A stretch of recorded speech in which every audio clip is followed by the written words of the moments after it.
Fala pessoal, sejam todos bem-vindos.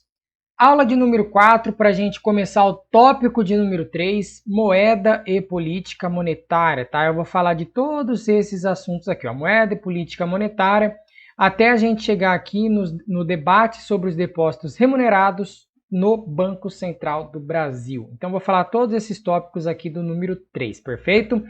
Pessoal, muita gente está me questionando o seguinte, está perguntando, William, você vai abordar todo o edital do concurso? Não, eu vou abordar toda a parte de conhecimentos bancários. Isso daqui é uma parte do seu edital, é uma parte do seu concurso. Então, eu vou falar de todos os temas até o tópico de número 23, até a gente finalizar. Só que não vou abordar todo o edital, porque no edital tem informática, tem português, tem matemática, isso eu não vou falar para vocês, tá? Então era uma coisa que o pessoal estava questionando aí, com as dúvidas e tal. E aí eu já quero trazer uma coisa aqui para vocês também. Eu decidi que agora a gente vai ter aula sempre na terça e na quinta-feira. E se der, ó, eu vou publicar no sábado. Se der, eu vou publicar no sábado.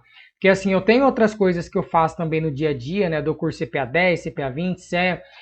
Tenho turma presencial também, então às vezes eu fico bem corrido, então não posso garantir para vocês que eu vou publicar aula no sábado também. Mas na terça e na quinta a gente vai ter aula sempre aqui. Eu acho que isso aí ajuda vocês a criarem uma rotina de estudo mais bem definida, tá? Eu lembro que eu tinha falado nas primeiras aulas que eu não ia dar data para vocês, mas vamos fechar. Toda terça e quinta eu estou publicando vídeo novo aqui até a gente finalizar tudo isso.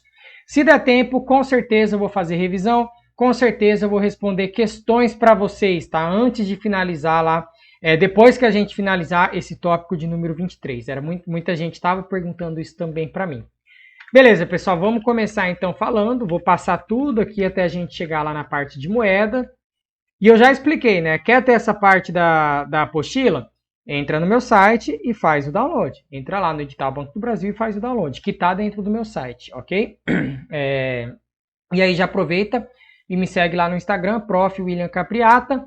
Deixa o seu like aqui nesse vídeo, se inscreve e ativa o sininho e compartilha com quem precisa. Bora começar aqui então, pessoal.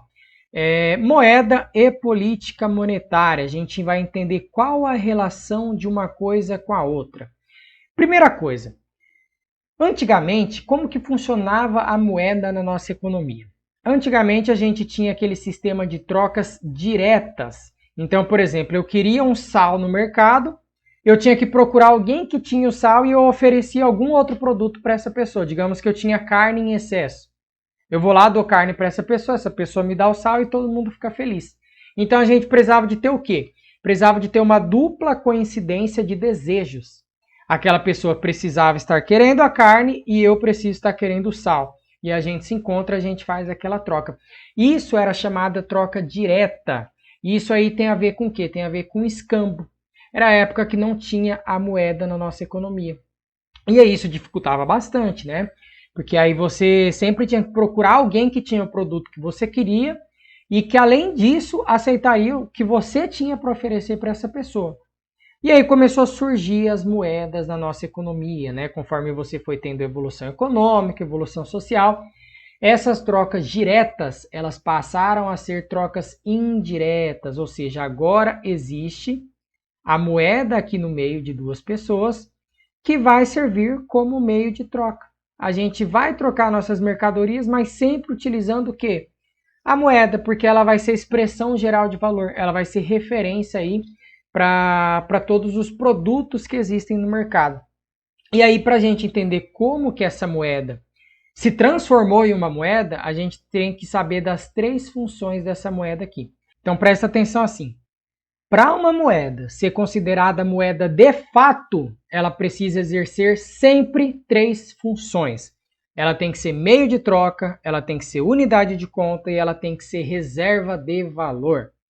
Meio de troca, o nome já diz, né? É muito simples. A gente tem que utilizar ela para realizar o quê?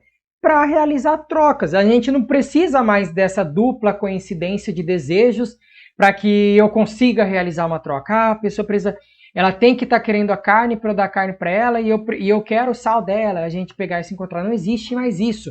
Agora a moeda, ela vai ser o meio de troca e vai ser aceita universalmente. Ok? Então vendi uma mercadoria e me dá moeda. Quero moeda em troca, não quero nenhuma outra mercadoria em troca.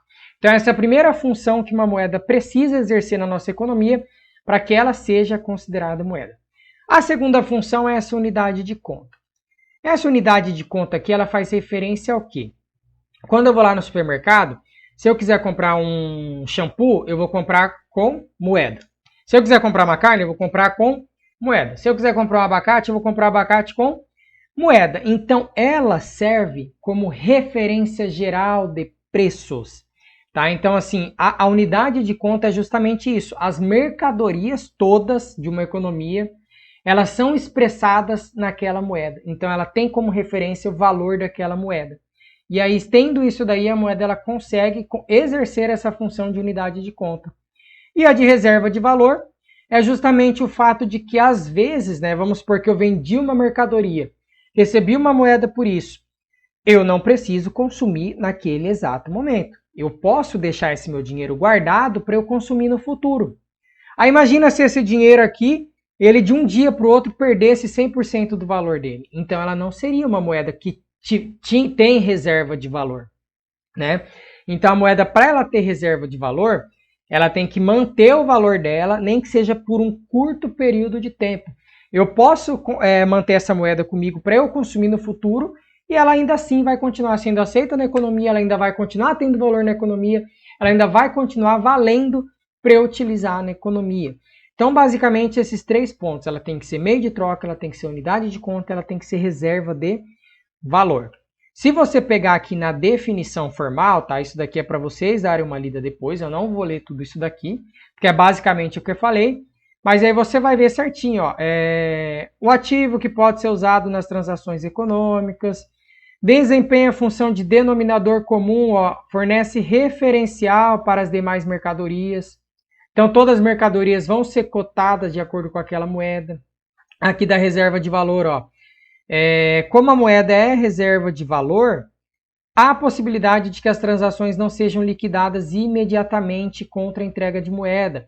Então, ela pode circular como uma promessa de pagamento, uma promessa futura de pagamento. E aí, com isso, a gente dá origem do quê? Do sistema de crédito. Exatamente. Por conta da moeda ser reserva de valor, a gente consegue dar origem ao nosso sistema de crédito.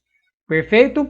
Só que essa ainda não é a parte principal da aula. Por enquanto, eu só fiz a introdução para vocês o que é uma moeda, quais funções ela precisa exercer para ela ser considerada uma moeda. E aí eu vou dizer aqui sobre essa parte de monetização e desmonetização, que eu sei que eu ainda não expliquei para vocês, mas eu vou explicar ainda nessa aula.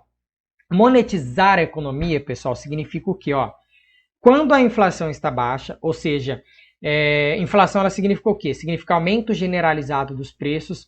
Então, quando o preço está baixo, essa moeda, perdão, ela vai ter o quê? Poder de compra. Se eu tenho inflação baixa, eu tenho mais poder de compra. A economia está monetizada. Existe liquidez naquela economia.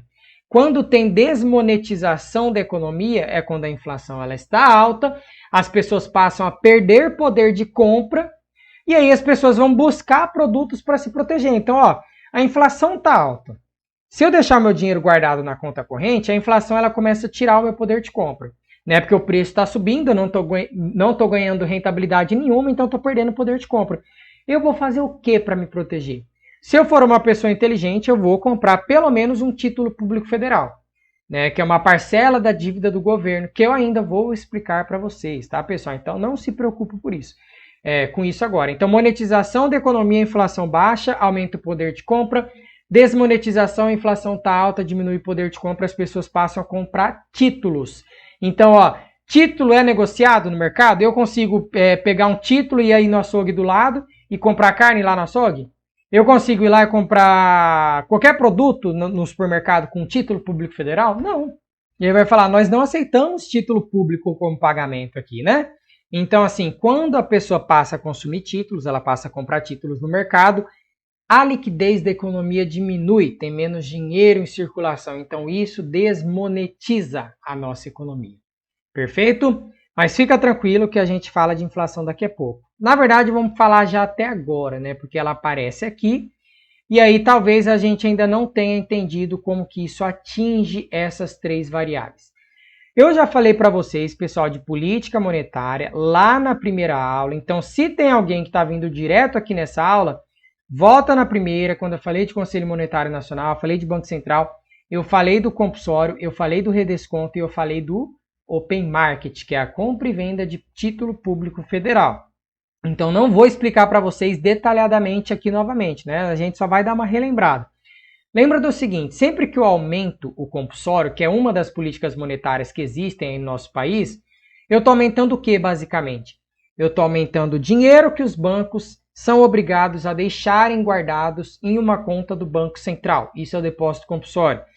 Quanto maior for essa alíquota de compulsório, significa que mais dinheiro os bancos deixam guardado na conta do Banco Central. E aí, menos dinheiro esses bancos têm para emprestar para as pessoas. Isso reduz a liquidez da economia. Isso daqui vai reduzir a liquidez. Liquidez significa o quê? Quantidade de moeda em circulação. Então, reduz essa liquidez da economia. E, consequentemente, reduz a inflação e o PIB. E aí, beleza. Isso aqui é aumentar o compulsório, aumentar o redesconto. Eu tinha até explicado para vocês. E também vender o título público. Ou reduzir o compulsório, o redesconto e comprar título público, ele vai aumentar. Mas vamos entender da onde que surge isso daqui, ó. Como que a inflação é atingida, como que o PIB é atingido. E detalhe, pessoal, tudo isso que eu estou falando para vocês, ela é chamada de política monetária convencional. Porque a gente vai falar de uma política monetária também chamada de não convencional. Então isso daqui é convencional. Significa que acontece com frequência. É algo comum que o Banco Central costuma fazer. Presta atenção aqui, ó. Vamos supor agora outra política monetária, que não é nenhuma dessas três, que ela é chamada de taxa básica de juros, a famosa Selic. Selic, pessoal, ela é a taxa básica de juros da economia e ela basicamente vai guiar todas as outras taxas de juros que existem no nosso mercado. Então vamos supor, você vai no banco pedir um crédito direto ao consumidor. Você vai no banco pedir um cheque especial. Você vai lá solicitar um cartão de crédito, vai pedir um financiamento imobiliário. Tudo que envolve empréstimo envolve taxa de juros. Você vai pagar uns juros para esse banco, concorda? Se a Selic ela é a taxa básica de juros, sempre que a Selic sobe, o que vai acontecer com todas as outras taxas de juros da economia? Vai subir também. Então o custo do crédito vai ficar mais caro.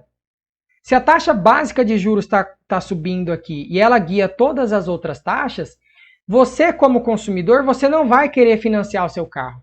Você não vai querer financiar o seu imóvel nesse momento, porque você vai pagar um juros muito alto. E aí você começa a postergar, você fala, não, está muito caro os juros, fui lá no banco, o empréstimo está tudo muito caro, não vou pegar crédito, não quero. E aí você já começa a perceber a primeira variável que é atingida quando a gente aumenta a taxa de juros. Quando a taxa de juros aumenta, o crédito dessa economia cai. Então, ó, a primeira variável que é atingida, o crédito, ele cai. E é muito simples da gente entender isso, né? Aumentou os juros, ficou mais caro, ninguém está querendo financiar nada, ninguém está querendo consumir nada, as pessoas param de pegar crédito. Então, o crédito nessa economia cai. E o crédito, ele é o insumo básico do quê? Do consumo. Eu posso não pegar crédito para fazer minha compra do dia a dia. Mas se eu quiser fazer uma compra de alto valor agregado, ou seja, se eu quero comprar um carro, uma moto, às vezes até uma bicicleta, né? Dependendo da bicicleta lá, a pessoa que gosta muito, gasta muito dinheiro numa bicicleta, a pessoa ela vai lá e pega crédito. No imóvel. Então, todos esses bens de alto valor agregado, a maioria das pessoas, elas precisam de crédito. Então, como o crédito ele é um insumo básico do consumo, quanto menos crédito eu tenho na economia, significa que menos consumo eu vou ter nessa economia. Aí, beleza, os juros aumentou, o crédito diminuiu, o consumo diminuiu também. Agora, pensa como se você fosse um empresário. Pensa pela ótica do empresário. Você é o dono de uma empresa. Você sabe que as pessoas não estão pegando dinheiro na economia, não estão pegando crédito e não estão consumindo. Você como dono, você vai contratar mais gente para trabalhar? Você vai investir mais ou você vai investir menos? O que você vai fazer? Aí, ó, você vai falar, pô, olha, eu sei que as pessoas não estão consumindo, tal. Já sei, né? Eu vou contratar menos mão de obra. Não tem como eu contratar muita gente, até porque por que eu vou contratar tanta gente? Por que eu vou fazer tanto investimento se as pessoas não estão consumindo? Então, a próxima variável que é atingida na economia com o aumento da taxa de juros é justamente essa daqui, ó, o emprego. Então, o emprego diminui nessa economia, o nível de emprego diminui e, por consequência, o que mais que diminui? Os investimentos, né? Deixa eu colocar aqui embaixo agora, os investimentos. Então, o pessoal, né, os empresários de maneira geral, eles vão parar de investir. As pessoas não vão mais querer executar investimentos para aumentar a produtividade futura, para fazer formação bruta de capital fixo, né, comprar máquinas, equipamentos. Isso não vai acontecer na economia, porque está muito caro. As pessoas não estão consumindo, o empresário não tem lucro, ele não tem expectativa de lucro, por que ele vai investir? E aí a gente pode pensar agora o seguinte, beleza, caiu o crédito, caiu o consumo, caiu o emprego, caiu investimentos, e depois de tudo isso, o que você acha que vai acontecer? O empresário, para ele vender o produto dele, ele vai aumentar ou vai diminuir os preços? Imagina você mesmo, você trabalha às vezes num restaurante, você trabalha às vezes como informal, em algum determinado lugar as pessoas não estão consumindo muito. O que você vai fazer? Você vai fazer promoção, você vai começar a diminuir os preços, né? Então aí que começa a aparecer a inflação. Então as pessoas vão começar a reduzir o quê? Os preços daquela economia. Então a gente pode dizer que a inflação, ela cai. Inflação significa aumento generalizado dos preços. Ó, presta atenção. Generalizado. Não é assim, subiu o transporte. Pronto, beleza, estou com inflação na economia. Ou então subiu os preços das habitações. Estou com inflação na economia. Não, a inflação ela pressupõe um aumento generalizado.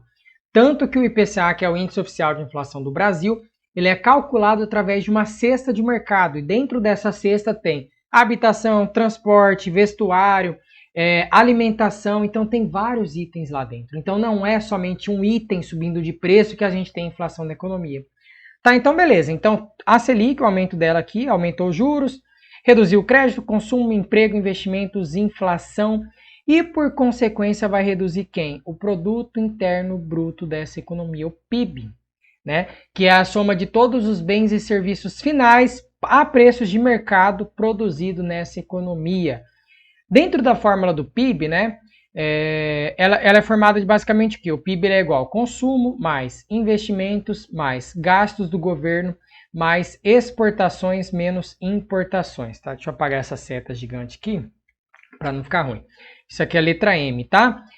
Consumo, investimentos, gastos do governo, mais exportações, esse X, menos importações. Isso daqui nada mais é do que o saldo líquido da balança comercial. Então, saldo líquido da balança comercial. Não é o intuito eu falar de balança comercial ainda nessa aula, tá? Não vou falar disso, eu vou falar disso quando eu for falar de política cambial, porque daí a gente vai ter a questão da exportação e importação. Por enquanto eu estou introduzindo para vocês. Então o que eu quero que vocês saibam nesse momento? Esse tipo de política, de você aumentar a taxa de juros ou diminuir a taxa de juros, é também uma política monetária e ela é uma política monetária convencional.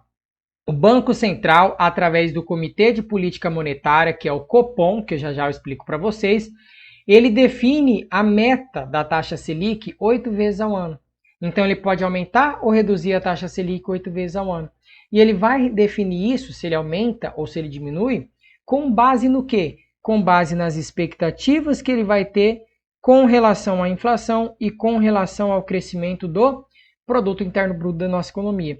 Então, o que eu quero que vocês saibam nessa parte aqui é justamente isso que eu circulei, tá? Que a Selic aumentando, a taxa de juros aumentando, a gente reduz a inflação na economia, ok? Pelo menos é isso que deveria acontecer, tá? Na teoria econômica é isso que a gente tem que imaginar. E esse restante aqui, né, essa questão de aumentar compulsório, redesconto ou vender título público, eu já falei para vocês, então é só dar uma volta lá. Mas por enquanto a gente fica com isso. Então a gente entendeu que existe esse tipo de política monetária. Se eu passar aqui para o lado, né, para a gente fazer relação da inflação Selic, o que eu escrevi, o que eu fiz de desenho ali no slide anterior, tá aqui, ó, aumentou Selic, bababá, tá tudo aqui bonitinho. Então vamos lá para o seguinte, ó. Selic meta. A meta da taxa Selic é definida pelo Copom. Esse Copom significa Comitê de Política Monetária e ele tem o objetivo básico dele de atingir a meta de inflação que quem que define? O Conselho Monetário Nacional. Então lembra que todos os anos o Conselho Monetário Nacional ele define uma meta de inflação. Digamos que ele definiu aqui em 3,75% ao ano, que é justamente a meta definida para 2021. Então o que o Conselho Monetário disse para o Copom? Ele disse o seguinte: olha, Copom, eu quero que a taxa de inflação desse ano seja de 3,75% ao ano. O que você vai fazer para tentar atingir essa taxa? Você vai definir a Selic meta, perfeito? Beleza. Então, assim, primeira coisa que a gente tem que saber aqui em relação ao Copom. O Copom ele é formado pela diretoria colegiada do Banco Central. Então, a galera que trabalha ali no Banco Central trabalha também ali no Copom. E ele tem como objetivo básico fazer essa definição da taxa Selic. Ele vai se reunir sempre 8 vezes ao ano, sempre nas terças e nas quartas-feiras. Então, terça-feira a galera vai lá, se reúne e faz o debate. Né? Eles vão começar a debater, olha, eu acho que a inflação vai subir, então a gente tem que aumentar a Selic também para tentar controlar. Ou então, acho que a inflação está baixa, vamos deixar a Selic do jeito que está. Eles começam a debater. Na terça-feira é o dia de debates. Na quarta-feira, eles de fato vão lá e divulgam qual que vai ser a nova Selic meta, ok? Beleza, tudo isso está explicado aqui para vocês, ó. 8 vezes ao ano, terça e quarta-feira, terça reservada, blá, blá, blá, não sei o quê. Além disso, divulga relatórios de inflação ao final de cada trimestre. Aqui tem para mostrar como que funciona a reunião do Copom, ó. Você vê que a reunião é aqui, ó, na terça-feira e na quarta. Uma semana antes, na quarta-feira, começa o silêncio do Copom. Então, o Copom ele não vai falar nada para o mercado, ele não vai dizer um A para o mercado em relação ao que pode vir a acontecer nessa reunião. Ele tem que ficar quieto, né? Aí chegou na terça, tem os debates, na quarta aqui a decisão, e depois, ó, de mais uma semana, aí na terça-feira ele vai fazer o quê? Ele vai divulgar a ata, e na ata do Copom ele diz exatamente por que ele subiu a Selic ou por que ele abaixou a Selic. Então ele faz uma ata lá com vários pontos, né, dizendo, olha, os Estados Unidos está com a economia aquecida, está fazendo muito quantitative easing, eles estão aumentando a base monetária da economia, aumentando a liquidez, nós estamos com medo que isso gere inflação, e por conta disso, talvez eles tenham que aumentar a taxa de juros. Então nós já vamos se antecipar a aumentar a taxa de juros aqui no Brasil também, para a gente evitar a fuga de capital, e por aí vai. Né? Então, assim, aí ele divulga a ata, ele diz todos os motivos pelos quais ele decidiu alterar essa taxa da Selic. Perfeito, então os objetivos em resumo aqui do nosso Copom é implementar a política monetária, definir a meta da taxa Selic e analisar o relatório de inflação. Isso daqui, pessoal, índice de preços ao consumidor amplo, ele é o nosso índice, tá escrito aqui, né? Nem vou apagar aqui, ó. Índice oficial de inflação do Brasil, tá? Existem outros índices de inflação, por exemplo, o índice geral de preços ao mercado, que é aquele famoso IGP-M, só que esse aqui é um índice que vem do atacado, calculado e divulgado pela FGV, a gente não quer saber disso, a gente quer saber do índice oficial de inflação do Brasil, que é o IPCA. Esse sim, ele é um índice do varejo, e ele é calculado e divulgado pelo IBGE. E aí, como eu falei para vocês, ó, tem uma cesta de mercado que é utilizada para cálculo do índice. Preciso saber como que é formada essa cesta inteira aí do índice? Não preciso, mas pelo menos saber que ó, tem habitação, tem transporte, tem vestuário, tem saúde, tudo isso está lá dentro da cesta de mercado que é utilizada para calcular essa variação dos preços aí. Aí, para você saber que quem calcula e divulga é o IBGE, você pode sempre pensar assim, ó, qual que é o órgão oficial de estatística do Brasil? IBGE. E qual que é o índice oficial de inflação do Brasil? IPCA. Ele pesquisa famílias aqui que recebem de 1 a 40 salários mínimos.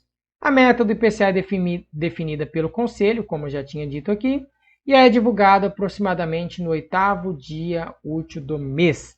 Tá, pessoal? E ó, só pra gente falar, essa meta aqui é o centro da meta que foi definido, mas ele sempre coloca um teto para cima e um teto para baixo.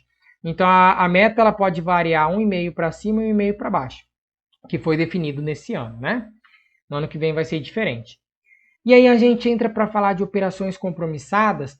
para a gente entender da onde surgem as principais taxas de juros no mercado e entender também o que? Qual é que está sendo o debate atual desses depósitos remunerados que vai existir lá no Banco Central. Acredito que é só questão de tempo, né? Já foi aprovado lá pelo Senado. Se eu não me engano, falta só a sanção do presidente. Então deve acontecer, o mais breve possível deve acontecer essa questão desse debate. Mas vamos deixar isso para o próximo slide. Pessoal, presta atenção no seguinte. Eu vou botar um quadro branco aqui, porque eu vou fazer um desenho mais bonito que esse daí. Cadê? Pera aí. Vamos lá, tela branca, beleza. Presta atenção aqui, ó.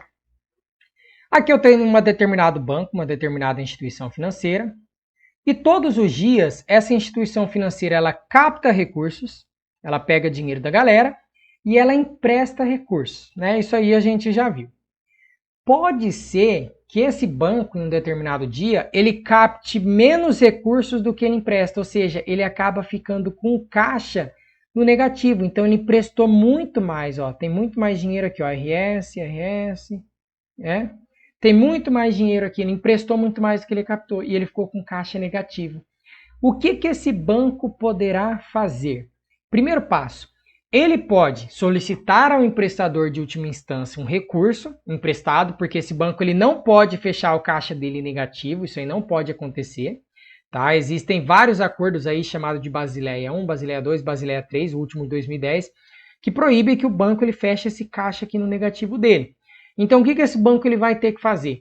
Ou ele vai pedir dinheiro emprestado ao Banco Central, e quando ele pedir dinheiro emprestado ao Banco Central, ele está pedindo para o emprestador de última instância, e daqui a gente surge aquela taxa de redesconto, né, que eu expliquei para vocês. Então, o Banco Central cobra a taxa de juros chamada redesconto dos bancos, ou agora ele vai poder pedir para quem? Para um outro banco, ele pode pedir para a instituição financeira aqui B, né, uma outra instituição financeira. Então, vamos supor que aconteceu o seguinte, esse banco A, esse banco aqui é o A, tá? Esse banco A aqui, ele ficou com caixa negativo e aí ele chegou aqui no banco B e falou assim, banco B é o seguinte, tem como você me emprestar um dinheiro aí para eu fechar o meu caixa aqui fechar meu caixa no positivo hoje? Deixa eu apagar aqui, porque aí a seta vai ficar ao contrário. Aí o banco B vai falar, olha, claro, né, a gente é parceiro, tal, eu te empresto aí o dinheiro, quanto que você está precisando? Ah, estou precisando de só um pouquinho, manda aí para mim.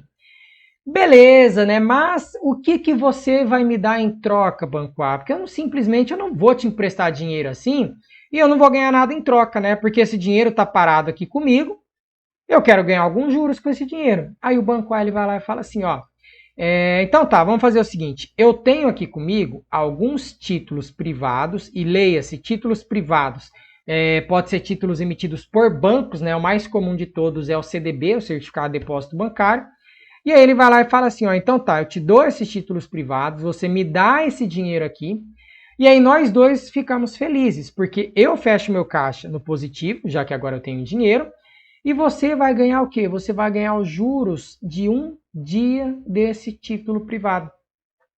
Pronto, nós dois estamos felizes. Essa operação que nós fizemos, banco, ela recebe o nome de operação compromissada. Operação compromissada, lastreada em título privado, com duração de um dia e compromisso de recompra. Compromisso de recompra. Eu vou ler de novo aqui, não sei se a letra está muito boa aí. Operação compromissada lastreada em título privado com duração de um dia e compromisso de recompra. Esse é o nome dessa operação. E por que ela chama compromissada? Justamente porque existe esse compromisso de recompra. Ah, William, não entendi nada. Tá, vamos lá. Lastro significa garantia. Tá? Lastro é igual garantia. Então, quando um determinado banco faz uma operação com outro banco e ele dá como garantia um título privado, significa que o lastro dessa operação é justamente o quê? Esse título privado. E por que duração de um dia? Porque esse caixa do banco A, ele fechou negativo hoje, não significa que amanhã ele vai fechar negativo de novo. Então, no dia seguinte, eles vão ter que inverter essa posição. O banco A devolve o dinheiro para o banco B, e o banco B faz o quê? Devolve o título privado para o banco A. Então, ó, existe o compromisso do banco A recomprar esses títulos privados que ele tinha vendido lá para o banco B. Por isso que chama compromisso de recompra. Então, dura apenas um dia. Essas operações interbancárias, ó, entre bancos, lastreadas em títulos privados, daqui vai surgir a famosa taxa CDI, Certificado de Depósito Interfinanceiro. Então, o CDI ele surge justamente das operações compromissadas lastreadas em títulos privados com duração de um dia e compromisso de recompra. Perfeito? Beleza, daqui a pouco vocês vão entender como que o Banco Central pode fazer essas operações compromissadas aí também. Ok, aí tem o outro caso aqui, que seria se o banco ele fizesse o seguinte, né? Não tenho título privado, deixa eu apagar esse CDI, vocês anotem aí depois, tá? Não tenho título privado para te dar, a única coisa que eu tenho aqui é título, deixa eu pegar a cor verde, para não confundir. Eu tenho aqui título público. Você aceita título público? Aí o banco pergunta, não, tranquilo, manda para cá esse título público. Quando essa operação compromissada, ela é lastreada em título agora, ó, público, aí daqui vai surgir uma outra taxa que é chamada de taxa Selic over. Essa taxa Selic over significa um dia, a duração de um dia, ela é a taxa praticada no mercado interbancário lastreada em título público federal. William, não sei o que é título público federal ainda, eu sei, eu ainda vou explicar para vocês, mas só para você entender, o título público ele é uma parcela da dívida do governo. Quando eu compro título público, eu estou emprestando dinheiro para o governo está se financiando. Consequentemente, aumenta a dívida do governo, porque o governo está vendendo um título para você e você está dando dinheiro para o governo ele passa a te dever, né? Então aumenta a dívida do governo na economia. Beleza. Então pode acontecer tudo isso, né? Pode surgir a taxa CDI daí, pode surgir a taxa Selic over. E aí a gente tem esse esqueminha só para a gente entender as operações compromissadas. Anota isso daqui e aí a gente volta lá para o slide agora para continuar a nossa apresentação. Então, ó, Selic over vai ser o quê? A taxa média das operações compromissadas, lastreadas, ou seja, garantidas em título público federal, praticadas no mercado interbancário com duração de um dia e compromisso de recompra. O mercado quem define essa taxa? Claro, eles vão fazer as negociações entre eles, então o mercado vai definir essa taxa.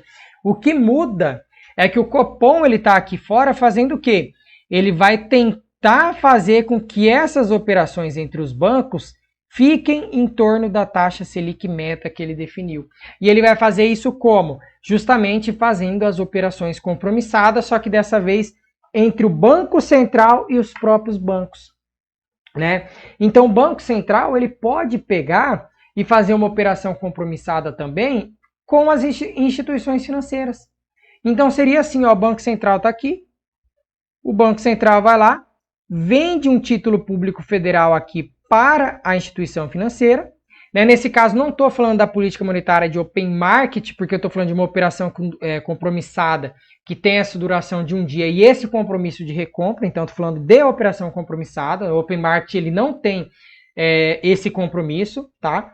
O Banco Central ele vai lá e faz uma compromissada aqui com o título público federal. Ele vende aqui ao banco.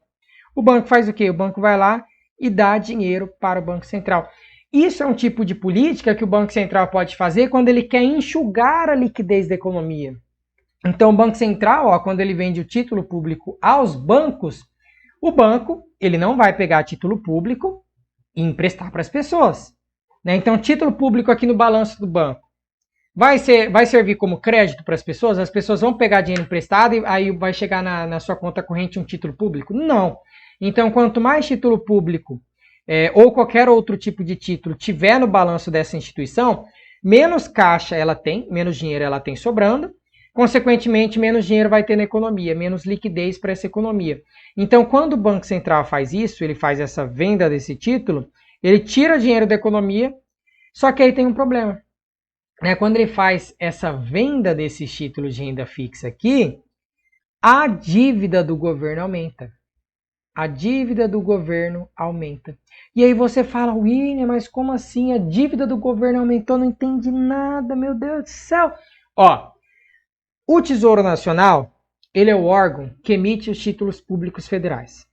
Tá? Então, ó, tem aqui o Tesouro Nacional, vamos fazer o esquema aqui em cima. Tem o Tesouro Nacional, que ele é o responsável por fazer a emissão do título público federal. O Banco Central, ele pode comprar esses títulos, né? Ele pode ter esses títulos aqui em sua posse, ele pode ter ali. E ele pode pegar e vender esses títulos. Então, ó, preste atenção, não é o Banco Central que emite o título, quem emite é o Tesouro Nacional. Então, o Banco Central ele pode ter esses títulos com ele. Só que toda vez que ele vende esses títulos aqui, é a mesma coisa, né? A gente pode pensar que isso acaba se confundindo uma coisa com outra. A mesma coisa do Tesouro Nacional está fazendo o quê? Vendendo esse título para o mercado. Só que agora tem uma intermediação. O Banco Central está fazendo isso. Só que aí, como o Tesouro está vendendo o título público ao mercado, a dívida do Tesouro está aumentando, porque ele está pegando dinheiro emprestado das pessoas. As pessoas estão comprando títulos, os bancos estão comprando títulos, e aí a dívida do governo acaba aumentando, mesmo que isso não seja uma política fiscal, isso é uma política monetária. Né? E aí por isso a gente vai ver o debate, daqui a pouco vocês vão entender melhor, sobre os depósitos remunerados, que vai passar a existir, né? Eu acredito que sim, lá no Banco Central, justamente para você eliminar essa questão de quando você faz uma operação compromissada, você aumenta a dívida do governo, mesmo sem o governo ter gastado mais. O governo não gastou aqui, ó. Não teve gasto em excesso, né, em relação à arrecadação. Não teve gasto nenhum em excesso. Não foi uma política fiscal expansionista. Perfeito? Beleza, pessoal. Vou explicar ainda esse esqueminha aqui para vocês. Então, por enquanto, saber de onde surge a Selic Over, saber de onde surge o CDI que eu expliquei, e saber que essas operações compromissadas são isso, ó, vendas de títulos de renda fixa realizadas por instituições financeiras ao investidor com compromisso de recomprá-los. Pode ter tanto entre bancos, que foi o que eu fiz o exemplo ali naquela tela em branco, né? Entre duas instituições financeiras, como pode ter a compromissada entre o Banco Central e a instituição financeira, sem problema nenhum. E aí aqui a PTAX é uma outra taxa também que surge aí nesses mercados, que é a média das cotações do dólar no mercado, calculada pelo Banco Central por meio de metodologia própria. Ainda vou falar da PTAX na aula de câmbio, eu só trouxe ela aqui para a gente ter essa definiçãozinha aí mesmo, perfeito? Então a gente já sabe como que funcionam essas operações compromissadas aí. É um tipo de política monetária também convencional. E aí, pessoal, a gente entra na parte de política monetária não convencional. Então, quero que vocês prestem muita atenção nisso, porque é uma coisa que a gente não vê sendo falada muito aí no noticiário, né? Jornalistas não falam muito, o mercado não fala muito, e é uma coisa que veio acontecendo bastante aí nos Estados Unidos. O Banco Central norte-americano está utilizando desse quantitative easing aqui muito, muito mesmo, desde o início lá da pandemia. E aí ele é também um tipo de política monetária, mas é chamada de não convencional. A gente vai entender o que é esse quantitative easing, que é essa flexibilização quantitativa. Ó. Então é uma forma de política monetária não convencional em que o Banco Central compra títulos de longo prazo no mercado aberto para aumentar a oferta de moeda e encorajar empréstimos e investimentos. Então vamos fazer o nosso desenho. Aqui está o Banco Central. E o Banco Central ele vai fazer o quê? Ó? Ele vai comprar título público federal. Ele pode comprar ou diretamente aqui do governo, né, que é o mais comum que ele faça, ele vai lá e compra os títulos direto aqui do governo, ou ele pode comprar de uma outra instituição financeira, né, de um determinado banco. Pode ser inclusive com títulos hipotecários, ele pode comprar esses títulos aí. Então o que ele vai fazer? Quando ele está comprando esse título do governo, obviamente o Banco Central está dando dinheiro ao governo ou está dando dinheiro aos bancos, porque ó, ele está comprando, ele está pagando por algo. Em contrapartida, o governo vai fazer o quê? Vai dar esses títulos aqui para o Banco Central e a instituição financeira também vai dar esse título aqui para o Banco Central. Quando o Banco Central faz isso, quando ele está comprando, ele está basicamente adicionando dinheiro novo à economia. Ó, ele está adicionando dinheiro novo à economia. O governo passa a ter mais poder de exercer política fiscal. Né? Um exemplo de política fiscal expansionista foi esse auxílio emergencial. que a gente teve, eu acho que até está tendo ainda, de você tentar dar dinheiro para as pessoas, para que as pessoas elas não fiquem sem consumir, sem ter uma renda mínima. Isso é uma política fiscal e ela é chamada de política fiscal expansionista. É um dinheiro novo que está entrando na economia. E aí, com isso, né, como a gente passa a ter dinheiro novo na economia, isso acaba reduzindo o quê? Reduzindo a taxa de juros, né, vamos colocar aqui Selic, você acaba reduzindo a taxa de juros, porque você aumenta a oferta dos títulos de renda fixa. Então o Banco Central ele passa a ter muito título de renda fixa para ser ofertado. Quanto mais eu tenho de uma coisa, menos ela vale, consequentemente você tem o quê? Uma taxa de juros menor. Tá? Então, assim, é um tipo de política que o Banco Central ele pode utilizar, que o grande objetivo dela é aumentar a oferta de moeda da economia. Você passa a aumentar essa oferta de moeda da economia, é utilizada geralmente quando a taxa de juros já está baixa no mercado, com o objetivo de aumentar o crédito. Então, assim, ó, quando o juros está lá, digamos que a taxa Selic nossa aqui esteja em 0,25, né? Sonho de todo mundo, 0,25. Juros está muito baixo. Imagina a seguinte situação. O Banco Central, ele vai lá, aqui está o Banco Central, ele vai lá e decide vender título público. Ele decide vender um título público que ele tem lá no seu balanço para as instituições financeiras. E aí o banco, em contrapartida, vai dar dinheiro para o Banco Central. Óbvio, beleza, isso daí está enxugando a liquidez da economia. É o contrário do que o quantitative easing vai fazer, ele vai aumentar a liquidez da economia. Só que só para a gente entender, se ele tenta vender o título público para o banco pode dizer o seguinte, eu não quero comprar esse título público seu. Esse título público seu paga muito pouco, paga só 0,25, para mim não vale a pena.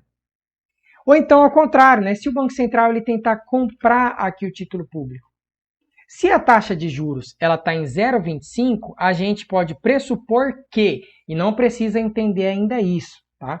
Mas a gente pode entender que se a taxa de juros está muito baixa, o preço desse título, que é chamado de preço unitário, ele está muito alto.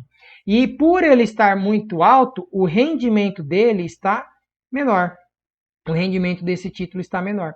Então o banco aqui ele pode simplesmente dizer o seguinte, olha, não vou vender esse meu título público aqui para você, né, nessa operação contrária. O Banco Central quer comprar o título público da instituição financeira. Não vou vender esse título público para você, Banco Central. Não vou fazer isso porque eu não vou ganhar rendimento nenhum. Está muito baixo. O meu preço unitário, basicamente, né, que é o valor presente daquele título, ele está praticamente próximo do valor de vencimento daquele título, que é o valor de face daquele título. Não precisa saber isso, tá, pessoal? De verdade. Por enquanto, não precisa saber isso. Mas só para você entender. Então, se o juros está muito baixo, essas operações de mercado aberto, que o Banco Central vai lá e compra títulos ou vende títulos, elas deixam de ser eficazes.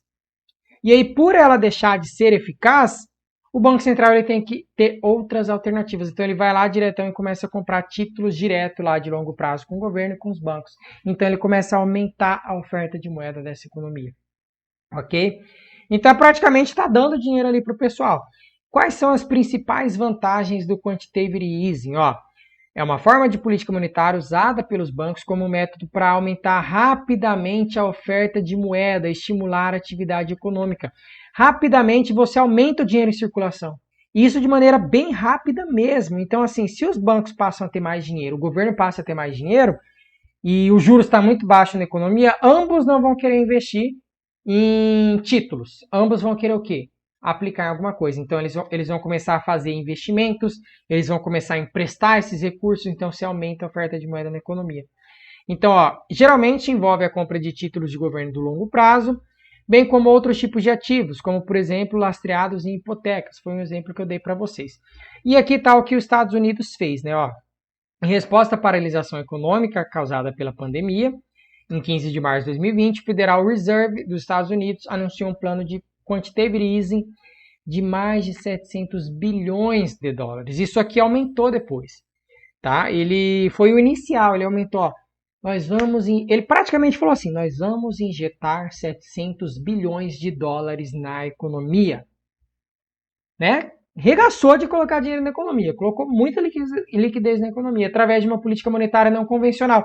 E a grande vantagem dessa política monetária não convencional é justamente que As pessoas naquele momento estavam sem renda, as pessoas estavam sem emprego, as pessoas não estavam trabalhando. Imagina se todo mundo para de consumir. Imagina se todo mundo para de vender, a economia quebra.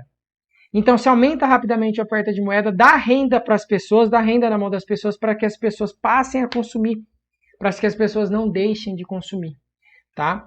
E aí depois, aí, em junho de 2020, ele estendeu seu programa aqui, o Federal Reserve, comprometendo-se a comprar pelo menos 80 bi por mês em títulos do Tesouro e 40 bi em títulos lastreados em hipotecas. E as principais desvantagens, né? Claramente, se os bancos centrais aumentarem a oferta de moeda, isso pode criar inflação, sem dúvida nenhuma.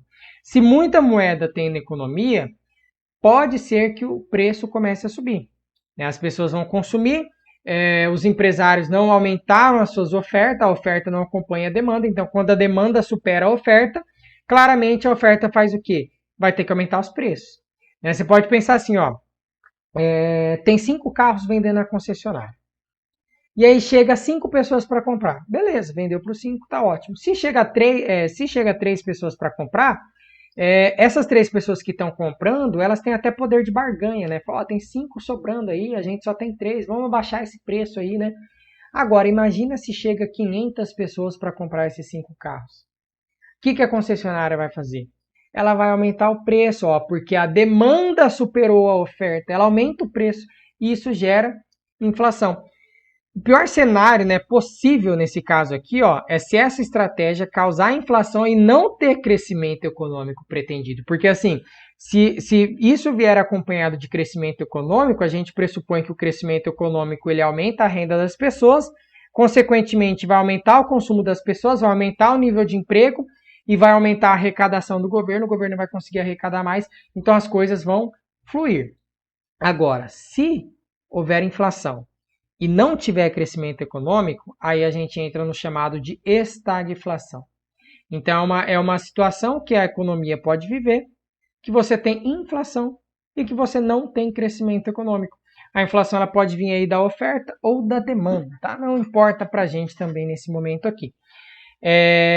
Beleza, aí a outra desvantagem aqui, ó, embora a maioria dos bancos dos bancos centrais seja criada pelos governos, e exista aqui alguma supervisão regulatória, eles não podem forçar os bancos em seus países a aumentar sua atividade de empréstimo. Então, o que pode acontecer? O banco dá o dinheiro para o governo, né? Comprou os títulos, deu dinheiro para o governo, e comprou os títulos, deu dinheiro para o banco. E aí o banco fala, beleza, obrigado, não vou emprestar esse dinheiro. Ele não tem como obrigar o banco a emprestar esse recurso. E se o banco decidir não emprestar? Aí justamente é o que acontece. Você aumentou a oferta de moeda exorbitantemente na economia, só que você não aumentou o crédito, você não aumentou o consumo dessa economia. Tá? E não tem como formar os tomadores de empréstimos a buscar empréstimo. Então a gente pressupõe, né, 2 coisas. Que o banco vai emprestar e que exista alguém do outro lado que vai lá pegar emprestado esse dinheiro. Pode ser que nem outro aconteça, né? Então isso daí é um grande problema para a gente. E outra grande consequência aqui é que ela pode desvalorizar a moeda doméstica. Quanto mais moeda eu tenho em circulação, né? Lembra, quanto mais eu tenho de uma coisa, menos ela vale. Se eu tenho muitos reais aí no mercado, tá todo mundo com dinheiro, o real ele vale menos. Então a gente desvaloriza a nossa moeda. Tudo bem, desvalorizou a moeda, isso favorece a exportação. Ainda vou explicar para vocês na aula de política cambial. Vai favorecer a gente vender para fora, vai aumentar o nosso saldo da balança comercial, né? Superávit comercial. Mas aumenta nossos custos, porque se a moeda está fraca, é mais difícil a gente comprar produtos lá de fora. É mais difícil a gente importar. Isso pode aumentar o custo de produção nosso e, consequentemente, pode aumentar o quê? A inflação. Então, é outra coisa que pode prejudicar, pode aumentar a inflação.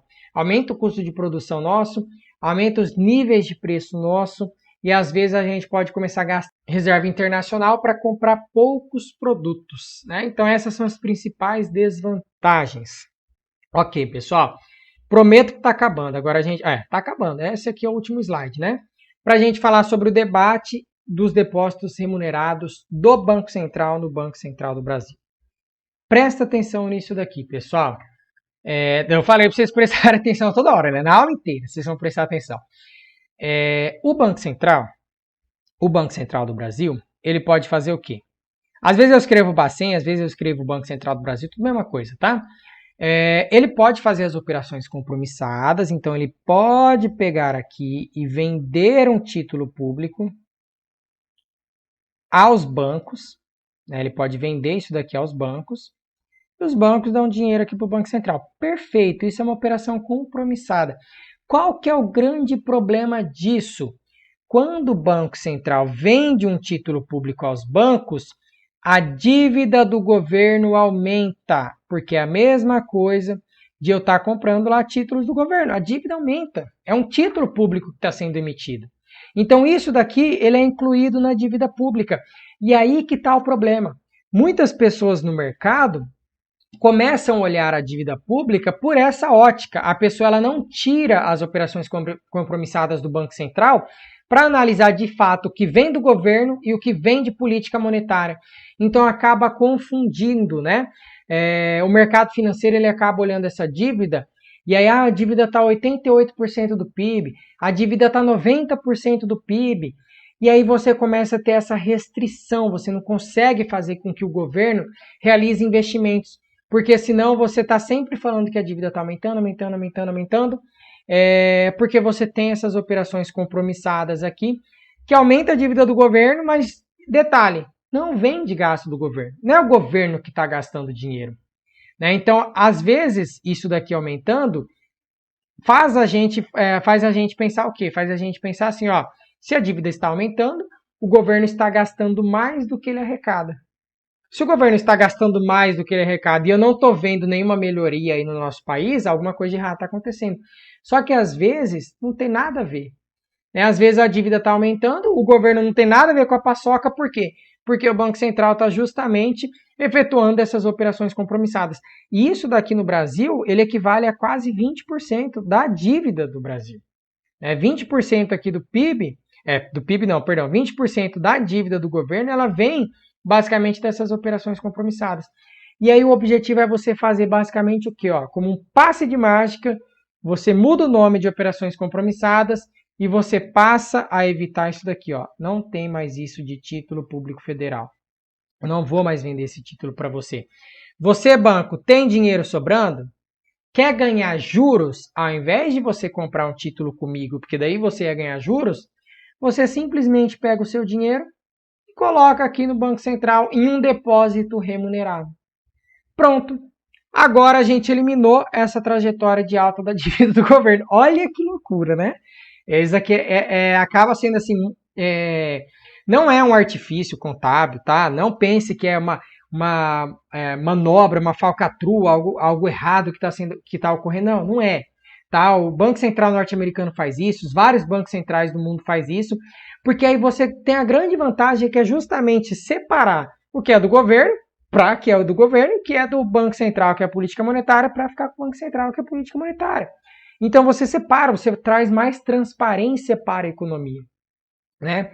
Então, assim, agora, isso aqui sendo aprovado, esse projeto de lei 3877/2020, ele já foi aprovado lá pelo Senado, parece, se eu não me engano, só falta a sanção do presidente, eu dei uma olhada hoje aí nisso. Então, assim, ele sendo aprovado, agora os bancos vão simplesmente poder pegar dinheiro e guardar no Banco Central. E aí, com isso, esse depósito que eles estão fazendo vai ser o quê?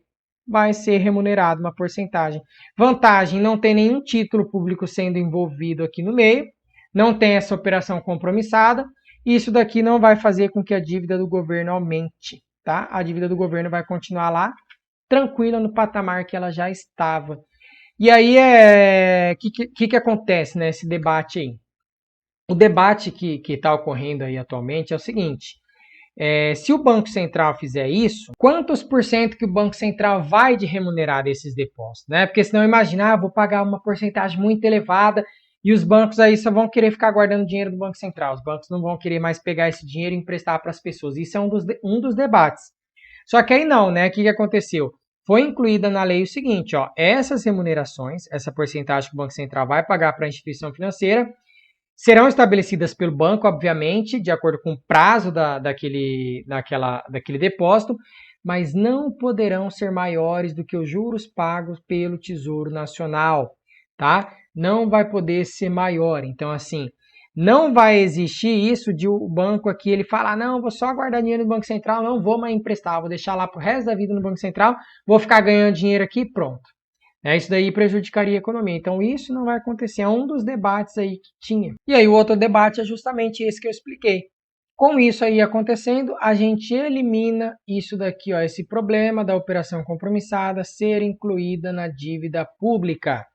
Existe, parece, se eu não me engano, uma expectativa de que se isso for aprovado, né, isso aí sendo sancionado mesmo, a nossa dívida pública pode reduzir em 20%, e aí com isso o governo ele vai passar a ter mais espaço para realizar uma determinada política fiscal. Então, se ele quiser fazer uma política fiscal de investimentos, ele vai ter mais espaço, não vai ficar sendo martelado a todo momento pelo mercado, dizendo que a dívida pública está em 100% do PIB, a dívida pública é isso, aquilo, entendeu? E misturando operações que não devem ser misturadas. Política monetária é uma coisa, política fiscal é outra.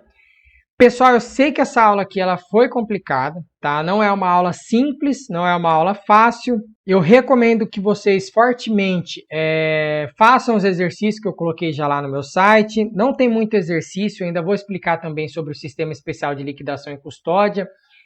Eu coloquei exercício de outras bancas, porque da CES Gran Rio não tinha nada sobre isso no passado, tá? Então eu coloquei de outras bancas também.